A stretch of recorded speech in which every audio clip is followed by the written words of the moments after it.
Catching up with Mayor Mathew Dickerson. Dicko, huge congratulations at the Rhinos the other week, taking out the big award. That was a big surprise, yeah. I kind of didn't expect to be mayor and get an award, but as the Chamber of Commerce pointed out, the awards were all done and dusted by about August, September last year. They even had the receipt to show when the plate was engraved, and that was well before any elections were announced. So, to their credit, they stuck to their program and they had enough faith and confidence in their processes to say, well, no, it's not at all untoward that we're giving it to the mayor. We made the decisions before he was the mayor. So, yeah, well done to them. And it was a very nice little honour to receive.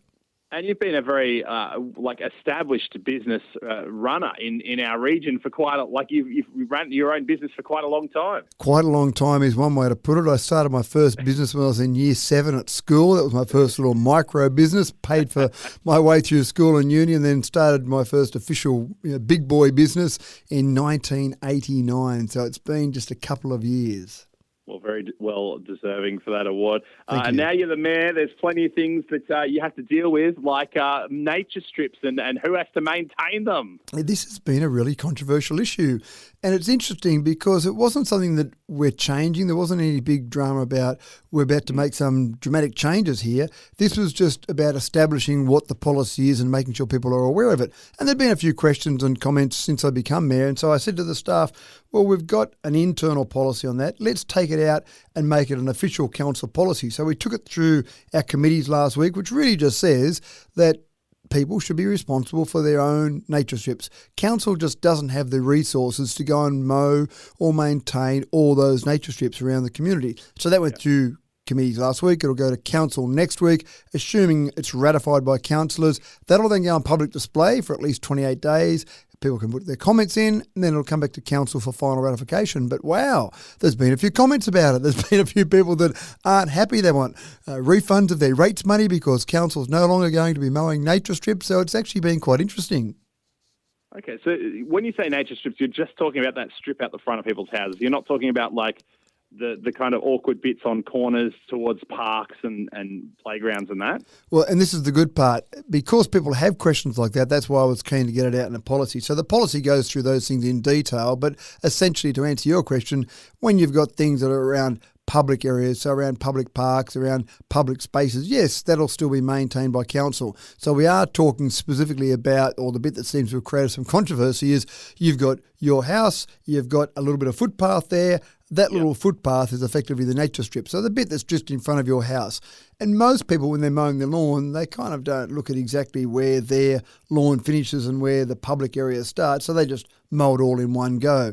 And it's quite amusing. You do see when people mow their bit of nature strip, sometimes they're very accurate on stopping right along their neighbour's boundary to make sure they don't dare possibly go across that line and mow their neighbour's boundary. But some people do. Some people just go up and down a bit and take care of their neighbours, and next week their neighbour might do a bit of their strip for them. So it's really about that section there. And what has happened in the past is in some areas, it might have been in the old Wellington, might have been some parts of the old Dubbo, LGA, sometimes people might ring and say, this looks terrible here, can someone fix it up?